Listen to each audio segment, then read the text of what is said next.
Thank you. As was said in the introduction, dear friends, ladies and gentlemen, I have chosen to intervene, rather deliver this talk on what I have written here on top of the text as there is neither legal nor moral justification for UNHRC war crime probes in Sri Lanka. Since the time is very limited, I would rather rattle off the most important points, and the full text is available if someone wants to get it later via email or in any other way. Ladies and gentlemen, I would like to make a preliminary remark that is very dear to me every time I talk about world politics in my ethics classes, and in particular with regard to our Sri Lankan national issue. Some of you who are familiar with my writings would know that I have been saying this ad infinitum, without end, namely about this concept of international community, in inverted commas, international community. We can't have today any discussion of on world politics without using this phrase, international community. My first question is, when there is legitimately established United Nations organization, of which our friend here, Dr. Kohona, was the permanent representative, and many others who were involved in it, why should we need this parallel group called international community? It's my contention. I would rather read, because I tend to talk too much if I don't limit myself to the text. I would read what I have written. It's more accurate. I would like to clarify at the very outset that this term is nothing but a dignified term coined by the Western nations, led by the United States of America. I have nothing against USA personally. I go there for lectures every year, so there's nothing against them. But with regard to politics, this is a fact. International community is a term that they have coined together with the other Western allies to refer to themselves and thus camouflage their activities of hegemony all over the post-Cold War world, all over the post-superpower world. This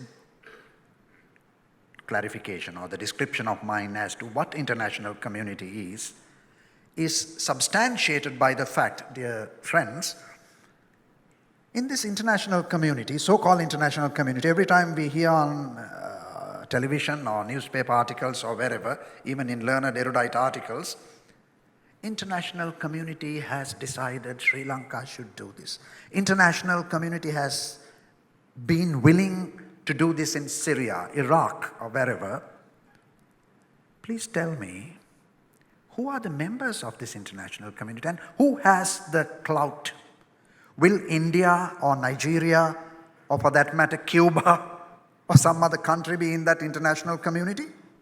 I mean, who are this international community?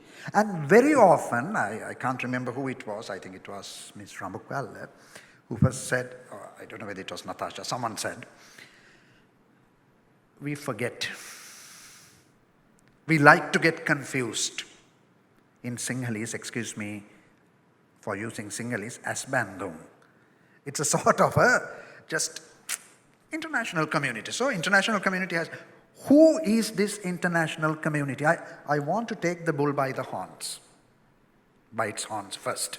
So let's be very clear that this term international community is nothing but a term coined by those interested parties to refer to themselves. It's a dignified term, apparently. I have divided into three major parts. First part is to say there is no legal justification for this UNHRC sponsored rather Sri Lanka co-sponsored, etc., etc. There's no legal justification. Dear friends, for the past 20 years, I have been lecturing, not only in Rome, but elsewhere in the world, on ethics, before talking about Christian ethics, on warfare, violence, of late terrorism. Unfortunately, I have not come across any author or any school that has given acceptable practical norms to cover a fight against terrorism. What we normally do is the easy thing. We use the conventional warfare, the so-called just war criteria, which has become part of international law. We use them, but it is faulty. It's a grave error.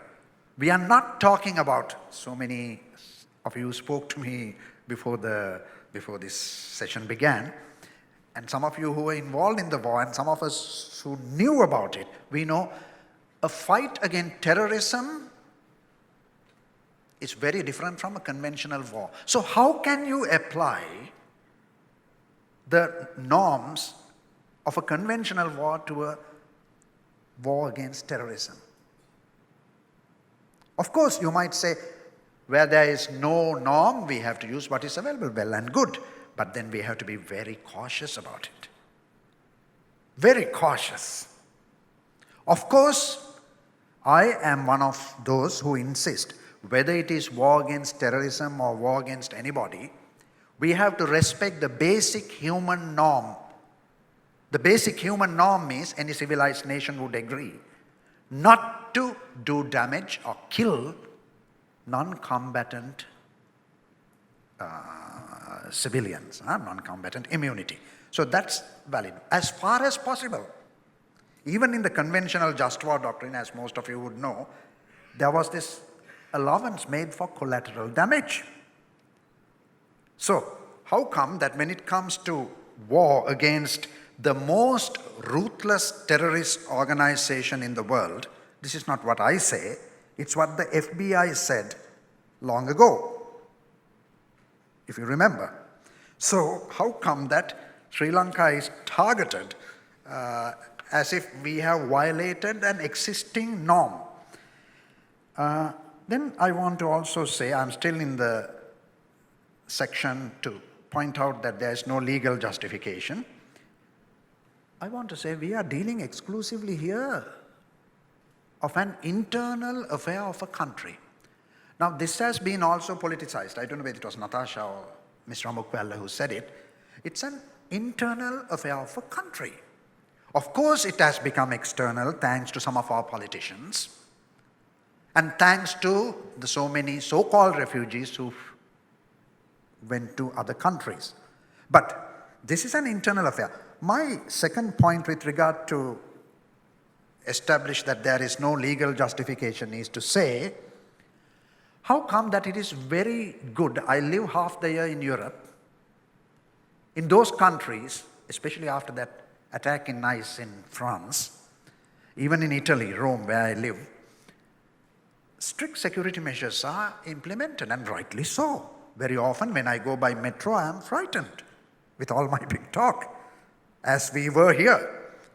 So they have every right to enact norms, take measures to protect the citizenry. Good. But I go a little beyond.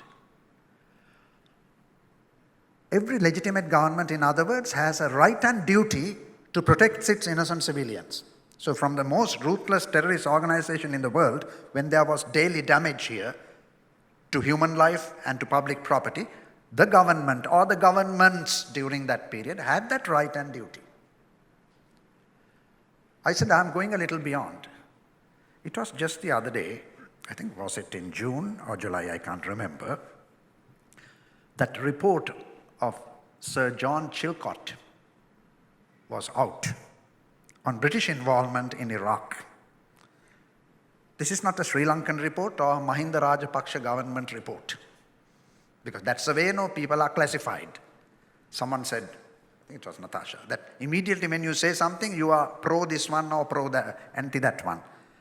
The point is, John Chilcot report clearly established that, among other things, that Tony Blair was wrong in leading Britain to war. All that is okay. For my purposes, I would say, it also said something interesting. The Islamic State triggered off, thanks to that unjust aggression of the West, United States and Britain. It's not only John Chilcot who said it. There have been so many other writings, well established. Now, my argument is here.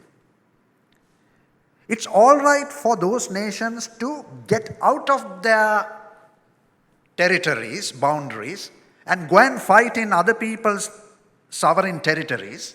There was in other countries like Afghanistan, now Syria, Libya, Iraq, and kill thousands of people, but it's not right for Sri Lanka legally to fight her own terrorist organization inside the country. Please don't, we have to get out, whoever said it at the beginning, one of these pretty ladies said at the beginning, that don't classify people if you want to have a good argument. What is true, even if it comes from the devil. I'm a Catholic priest, so I'm talking about devil. What is true is true. So, I think I have to be watchful of my time limit. It is established that nearly at the time Britain withdrew from Iraq, Iraq is only one case. Some 150,000 Iraqi civilians had died. But then I had access, thanks to one of my doctoral students in Rome, to this Lancet survey conducted by Johns Hopkins Bloomberg School of Public Health in the year 2006, suggested some 654,965. Now these are only figures. Immediately someone might say, look here, these are only subjective figures. How come that they become subjective figures when they touch those nations, but about this 40,000 died during the war, 60,000, one of our own prelates saying, Catholic prelates, I don't want to mention names here, 55,000 died and all that? Maybe. How come those figures are all right? Do you mean to say that human lives in Sri Lanka are less worthy than human lives in those countries? I mean, these are things we need to answer. Also, I want to refer to, how many minutes more for me? Yeah, I'll take about 6 minutes, right? She said 5, I said 6. I want to refer you to a well-known writer who is very dear to me, Noam Chomsky, the American writer. He was very popular in the 1980s when I was a doctoral student. Chomsky said at that time, he was still writing during the superpower era, Cold War era, he said, mass media normally categorizes different nations as client states and enemy states. If someone is killed in a client state, friendly state of the West, if someone is killed by the client states, that is an unworthy killing, not worthy being reported in the papers. But if someone is killed in a so-called enemy state, that's a worthy killing. Ex-Prime Minister of India, Manmohan Singh, when Mumbai attack took place a few years ago, he made a terrific speech in Parliament. I still remember that. He said, there cannot be good terrorists and bad terrorists. You see? When we fight them, they are good. When someone, this is pure relativism. So there is no legal justification for some people who have created a trail of blood. Some people, by that I mean the so-called international community, that is the Western nations, to be precise, to do that and to tell us, here I slowly move on to moral justification, to tell us that what we did inside our country is unfair.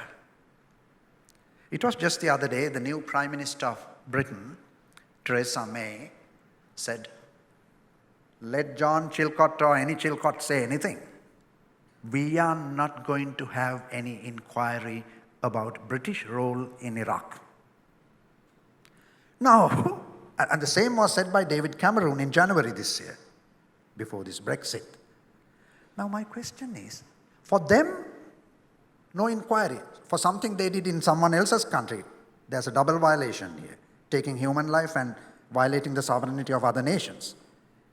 But when it comes to Sri Lanka, Britain was one of the most vociferous. I don't know whether I'm right. The most vociferous that there should be an inquiry. So what moral right have these people to say this? Having said that there's no legal right, I want to say what moral right they have. Lastly, for anybody interested, I'll send, there's a lot of detail, but I want to be within the time limit. We need to be very careful, dear ladies and gentlemen, when we accuse someone of certain things. To accuse someone of war crimes is a serious matter. And still worse, of genocide. Do we know how loaded negatively these terms are? Genocide. That means, let's say I'm just cooking up, I don't know half of this audience personally, let's say this line here, they belong to a certain race. And I, the dictator or whoever of this country, I isolate them, persecute them, go after them, their descendants, and just to eliminate them. Did such a thing happen in Sri Lanka? So when you say genocide, and coming from no less a person than the UN Secretary General, recently, when he compares Sri Lanka, this is the biggest insult as a Sri Lankan that I have faced, and I'm going to deal with it in my writings, to say that, to put us with Rwanda and Bosnia, in those countries what happened and what are we talking?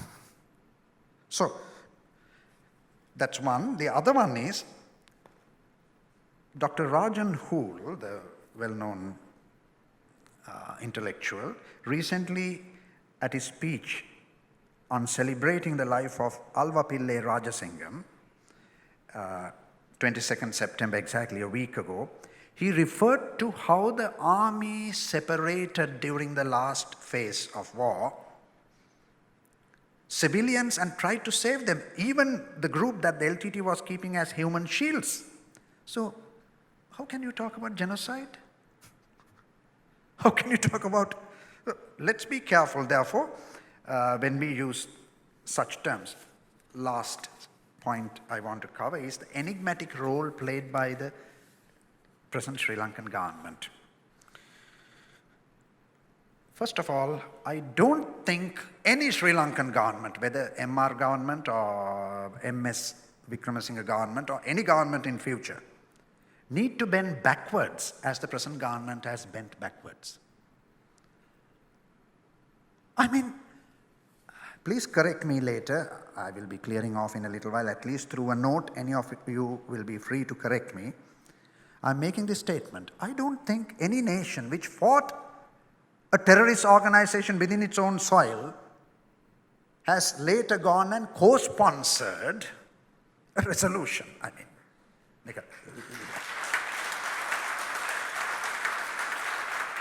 this is just, excuse me if I become passionate because I love my country. So, co-sponsoring. Co-sponsoring and passe ahanne sponsor ko kiyala. That's a different matter. Instead of, I say that I'll stop here. I'll read this, please. Instead of keeping our independence and dignity as a nation, instead of taking a firm stand that respects our sovereignty, independence and dignity as a nation, yes, while resorting to restorative justice in the post-war period, I must admit, I see Mr. Rajapaksa is also present here, I must admit, the previous government was a little slow, even to my annoyance, in implementing even LLRC proposals. They may have had their reasons. In that sense, we quoted some of the things that happened later. But it does not mean that we have to go and bend backwards bow down on our knees and then co-sponsor.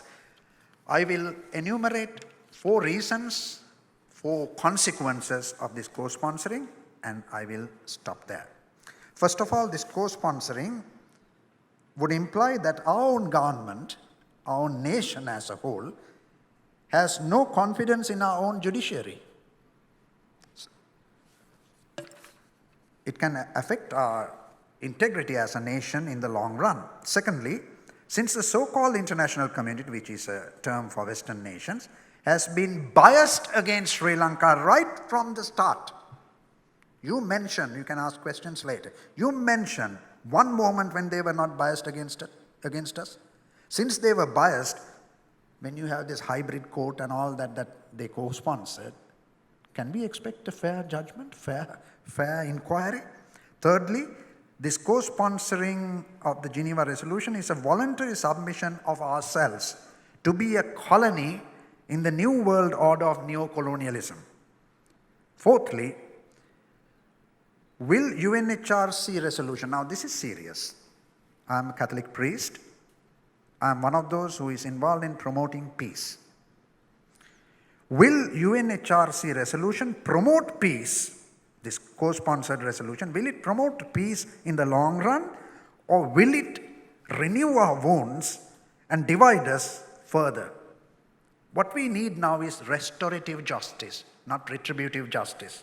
As someone said, I think Natasha said, a certain model that worked in Alaska or in South Africa may not be our model. We are having 2,500 years of history, civilization.